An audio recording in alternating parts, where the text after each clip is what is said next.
Bom dia a todos. Gostaria de convidá-los mais uma vez a participarem do nosso canal do YouTube e mais uma vez gostaria de agradecer também a participação de todos e não esqueçam de dar o seu link no final desta aula. Espero que todos gostem e mais uma vez fico agradecido pela colaboração de todos e que possam de certa forma apreciar o trabalho que nós desempenhamos neste canal. Na aula de hoje, nós vamos tratar da questão da crise da Bolsa de Valores de Nova York, que ocorre em 1929. Dentro desse estudo da queda da Bolsa de Valores de Nova York, nós vamos analisar três tópicos importantes que estão relacionados à questão da queda da Bolsa. Nós vamos fazer, em primeiro plano, um contexto histórico, depois nós vamos analisar o crash da Bolsa, que é a quebra propriamente dita, e depois o New Deal, que é o novo acordo, ou seja, o plano econômico ou o plano político, social e econômico do governo americano para recuperar a questão da crise de 1929, tá certo? Então, primeiro nós vamos para o contexto histórico. O contexto histórico ele é básico. Eu vou fazer de uma forma bem sintetizada para que vocês possam entender de uma forma simples. Bom, o contexto histórico da queda da Bolsa de Nova York ocorre, na verdade, quase uma década antes. Ele tem o seu princípio com o fim da Primeira Guerra Mundial, em 1918, e entre 1918 a 1929, nós vamos ter um período de euforia nos Estados Unidos. A partir da década de 20, portanto, 2 anos depois do fim da guerra, os americanos detinham praticamente 50% de toda a produção industrial do planeta. Os Estados Unidos tinham atingido um índice muito bom de desenvolvimento econômico, social, tá claro? E esses 50% de toda a produção industrial do planeta colocava os Estados Unidos como a grande potência e a grande nação do mundo pós-guerra. Esse processo de industrialização americana, ele estava inserido não só na questão da produção de bens, de consumo da indústria, como também na produção agrícola, que ela tem uma alavanca, ou seja, ela desenvolve bem depois do processo da mecanização. Então, com uma grande produção industrial, com uma grande produção agrícola, os americanos passaram a constituir uma nação praticamente eufórica e feliz.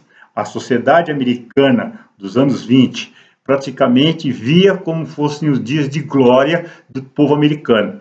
E a partir desse grande processo de produção industrial, eles criam o of American Life, ou seja, o sonho americano de consumo, tá certo? No final da década de 20, praticamente, consumir nos Estados Unidos seria sinônimo de felicidade. A grande produção e a ideia de consumo, ela chegava à grande massa. Havia uma grande euforia para consumir bens de consumo, tanto automóvel, eletrodomésticos e etc. Ou seja, viver bem era sinônimo de consumo, tá claro? E isso ocorre durante toda a década de 20, quando chega o seu boom em 1929. Um ponto importante é que durante esse período dos anos 20 até 1925, os americanos atingem a superprodução. Em 1925, os americanos praticamente importavam para a Europa máquinas, alimentos, combustível. Todo o processo, tanto de alimento quanto de produção de bem de consumo nos Estados Unidos, tinha um grande mercado, que era a Europa.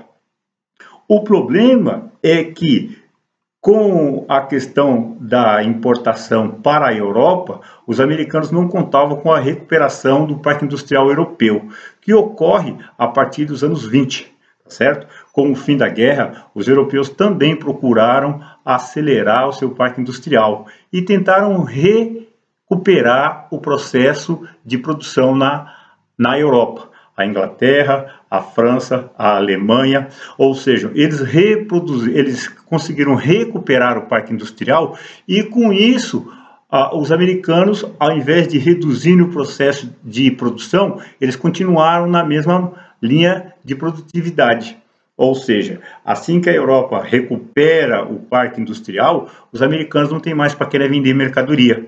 Ou seja, há um grande acúmulo do processo produtivo americano. Eles não conseguem escoar toda essa produção.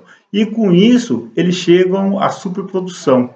Essa sobreprodução sem mercado consumidor vai levar à questão da redução máxima do processo produtivo. E com isso eles vão criar a demissão em massa.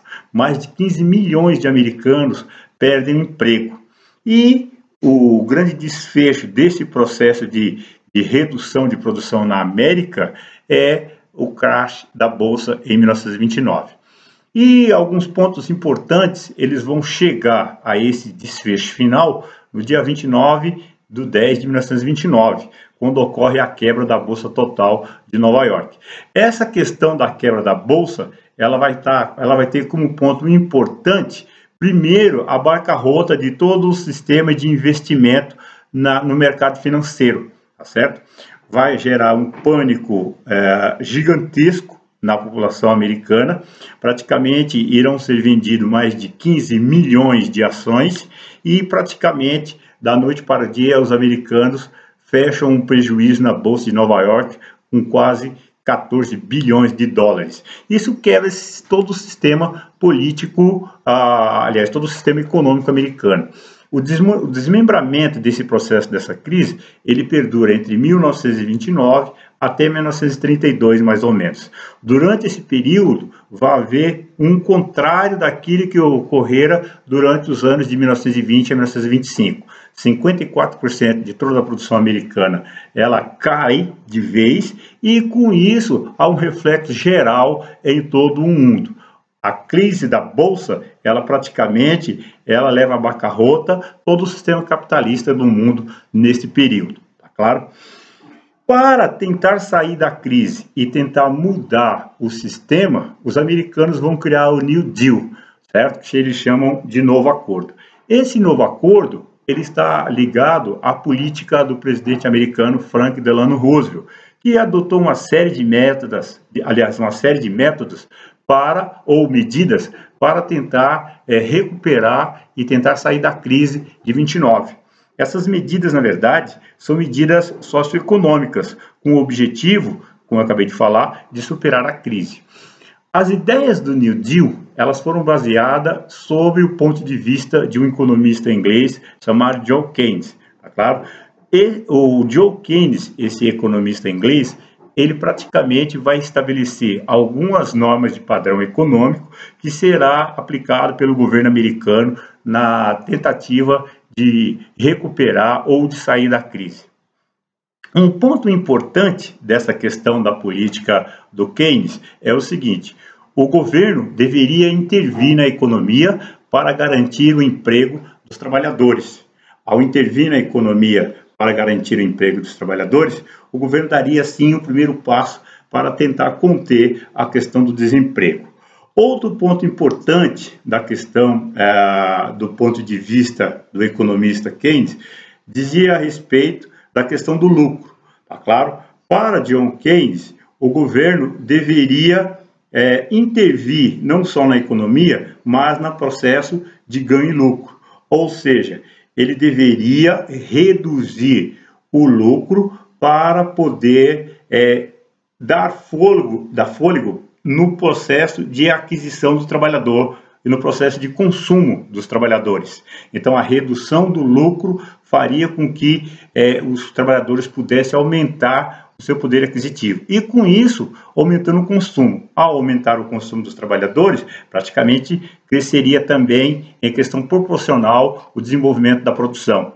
Então, uma política que intervisse no sistema de emprego, que intervisse no sistema de consumo produtivo, automaticamente recuperaria a questão da produção americana.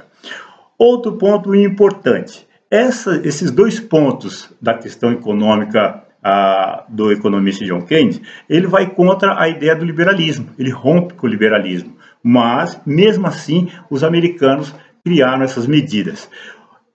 Um ponto importante que o governo americano conseguiu fazer foi criar, nesse programa misto, uma ideia de conciliar essas ideias, entre aspas, não liberais, tá certo?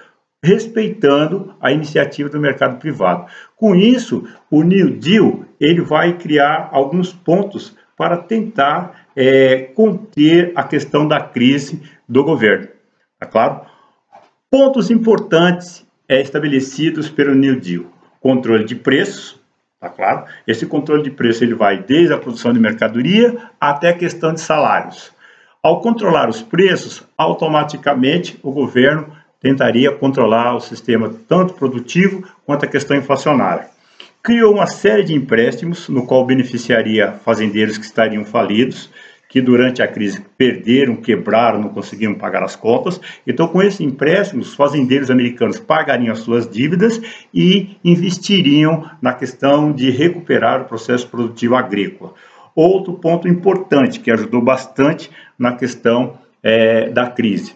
Foram criadas obras públicas. O governo americano criou uma série de trabalhos e de obras públicas para empregar o trabalhador, fazendo com que o trabalhador pudesse ter o emprego e, desta forma, pudesse se manter.